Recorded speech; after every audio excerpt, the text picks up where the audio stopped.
Welcome back to the channel, everyone. I'm George. I'm Stav. Today we're going to be working on Stav's B5 and doing a couple upgrades, primarily the Nitrous system that we've been teasing on Instagram for the past few weeks. Today's going to be the day where we install it. Stav's been spending the last week and a half preparing everything that he needs to get everything to be able to be bolted and plugged in terms of having lines made, bungs welded in terms of the Nitrous feed, and some other goodies and gadgets. And then on top of that, we're going to be doing Wastegate upgrades as well in terms of adding a spring so Stav can run a little bit more boost. In fact, Stav, why don't you tell us a little bit more about it? Give us an update on your car, what you're doing, what you got planned. Okay, so we're going to be doing, first let's talk about, you just mentioned the Wastegate update. Currently at 100% duty cycle on an 18-pound spring, I'm at anywhere between 44.5 PSI basically. 45, but barely. We want to run even more boost than that, but we have, we can't do that with the spring that's in there. So we have a 30 PSI spring that's going to go in there, and which means we have to start the tuning process all over again and go from 30 and, start at 0% Wastegate duty cycle. But having the spring now will give you the ability to run more boost. Technically, double. So you could go all the way up to 60, but obviously we're not going to go that high because I think the turbo will run out of steam at some point. And then also about the head you were talking about, you're also wanting to avoid what? Head lifting. Yeah. So what's the name? But we'll probably go in up to 50 psi when we get on the dyno and to see where the car does make power or doesn't make power. So what are we going to be doing today? Today we're going to be doing the install on the Wastegate spring. Oh, we talk about the catch can we have now, the integrated engineering catch can that's working. So why did you need a catch can, Stav? Why? Well, when I was gapping this slow silver RS3, I happened to spew oil. Olive oil, people might say. He didn't just spew oil. He dumped it all over my windshield as he was passing me by. Well, I mean, that's your fault. You wouldn't have had that happen to you if your car was faster. Anyway. So, Stav ended up ordering a generic eBay catch can. We ended up having some fitment issues in terms of, also it wasn't baffled.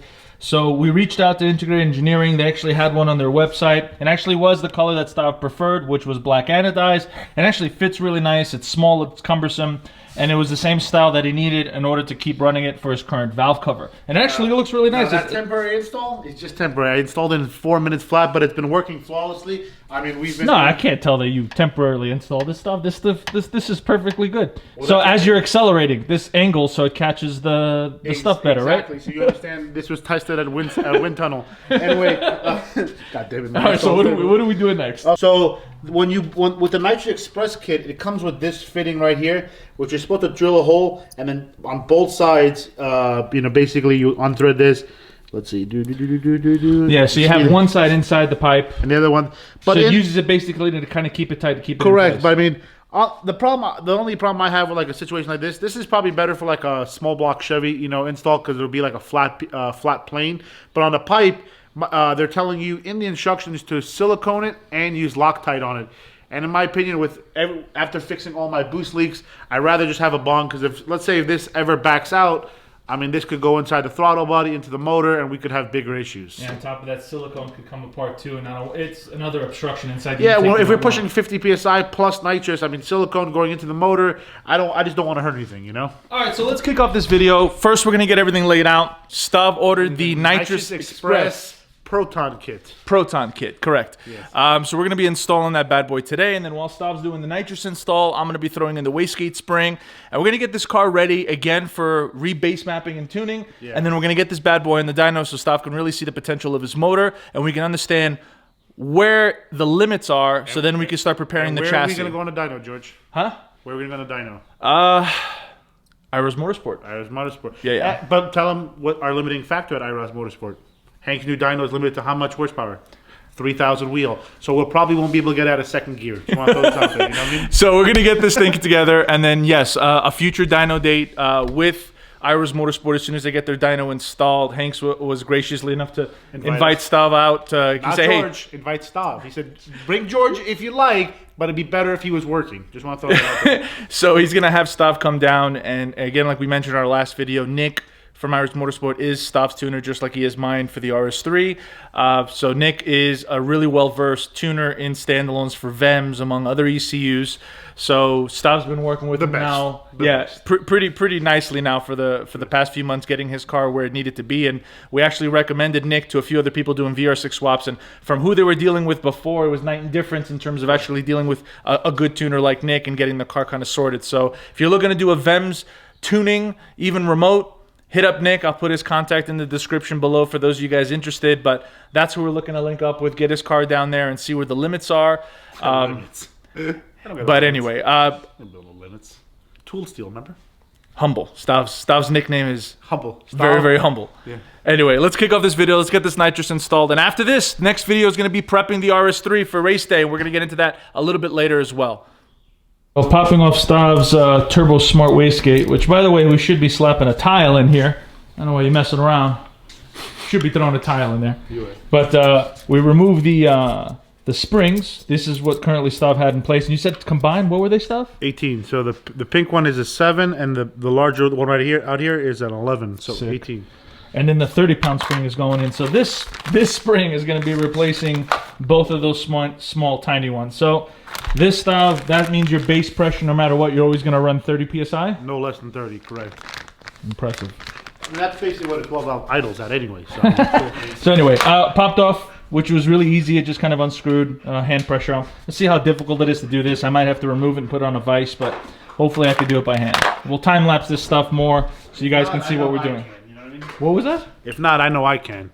And that's why you're Thor strength. Get out of here, dude. All right, I'm gonna install this spring. Hey guys, so what do we got done here? So we have the nozzle installed, and we have these AN lines that I had made. The kit comes with 30-inch lines, which, you know, because they don't know exactly where you're going to mount it. So I had these little short lines made because the lines were just way too long here, and I was able to put the solenoids here and the nitrous purge also here, so it's all hidden in one little corner. Let's explain. What does that do? This is the Proton controller, so this is going to be what the ECU is going to control to open the valve to allow the nitrous and the fuel to go in the motor. So this is what kind of controls what both mixes before it goes in? Correct. All right, cool. So it allows the solenoid to open, and I have the purge routing out and out through the bumper here. Okay. So through the little side gills here, I'm going to clean it up, but just a basic install. But everything here in this corner, kind of away from heat. So how does that thing get fuel now? We're gonna tap it off my fuel rail, which we haven't done yet. But we're gonna put a T fitting here for the rail and the what do you call the feed, the Dash 8 feed. Okay, and we also mounted your bottle too, right? Let's check out your bottle. So the actual mount is strapped to the chassis now, hard mounted on both sides. So it looks like we drilled right through the back of the trunk. Correct. And now we're good to go, and your bottle is officially... That ain't going nowhere. Officially mounted now. No. Anything left to do back here? Plumbing. To plumb the AN line all the way back and then start the wiring up. Okay. Sick. So let's get this done. We got that. I'm going to finish up this little fuel line tap, so this way Stav can have his fuel mix. And then we'll get some test footage of the purge? Yes. All right. Let's keep it going. A quick update. So we plumbed the main line to the nitrous to the front of the car to the solenoid. Plumb the fuel into the solenoid for the line, tapping off that 8N feed. Stav already wired the switch kind of temporarily into the back. He's kind of cleaning everything up now. So hold on, and I'm gonna show him the tank too. Hold on, before we fire it up. Got the tank on, nozzle is on. Pressure looks good. All right. let's see what you got. Do it again. all right. This way we don't waste it. That's awesome, man. Yeah. So what are you gonna do now? What's left to do now, Stav? Next we gotta wire up the heater. Okay. Then we gotta wire up into the ECU, put the pin into the ECU. But at least we know that we have it, and then since we turned it on, it's plumbed, and we don't have any leaks, so that's another good sign, right? Yeah. So far everything's good. No leaks. Nothing's crazy. Nothing's frosting over. At least not yet. I'm just gonna say this. I don't know if I should say this on camera. What? Wiring with sunglasses in the dark is kind of hard. All right. So what's gonna be your plan for this video, Stav? What do you want to do? Well, we got it all plumbed. I need certain connectors for the ECU. I'm pretty sure they're different than the ones we have to put the pins in. Okay. So that'll probably be in the next video, and then I'll start showing them on the next video how to set it up on VEMS, how we set it up through the ECU, and then logging the ECU. Sick. That's awesome. Well, at least we got it plumbed. There's no leaks. The bottle is hard mounted in the back, which is awesome. And you got the purge of the bumper in the little gills, which I thought you were gonna. Man, I should have looked. You know what? I thought I saw something over here in the corner. You were doing something. I didn't see it. But that looks good, kiddo. And that sounds good too. And we're going to clean this all up, but I mean, look right here where we have all the wires tucked away. So what are those wires? So we plumbed in the wires for the solenoid for the purge. And what's this for? This is for the Proton. This is gonna go to a relay. For the ECU? Well, you're not gonna go directly to the ECU. You're gonna go to the relay, and the ground cable is gonna go to on pin 30 of this ECU. But yeah, this is all gonna be wired in and good to go. And then let's show the fuel line. So the fuel line comes here off a tap.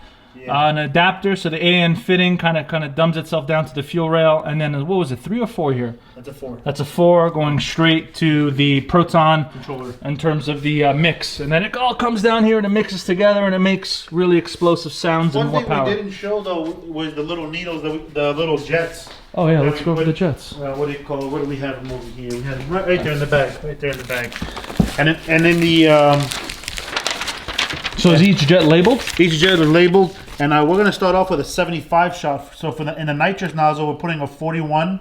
And in the since we're running E85, we put a 25. But you already put that in, though, Already right? put that in, but we didn't show it. I just wanted to let people know. So this is the rest of the range in terms of... Yeah, correct. So as we go up, if we want to add 120, when we do add 125 shot or 150, we're going to have to increase the jet. 62. Okay. Yeah. All right, sick. And then what's left in terms of the kit? You got this? This is for the heater. Okay. Because you want to have the heater in. And this is the heater blanket, so you don't have to use a torch to it and shit. Correct. Okay. And what we didn't show on the bottle is that there's a thermostat on the bottle, a sensor. Shows the temper? Yeah, so you can't overheat the bottle. It'll shut itself off and regulate itself. All right, cool. Yeah.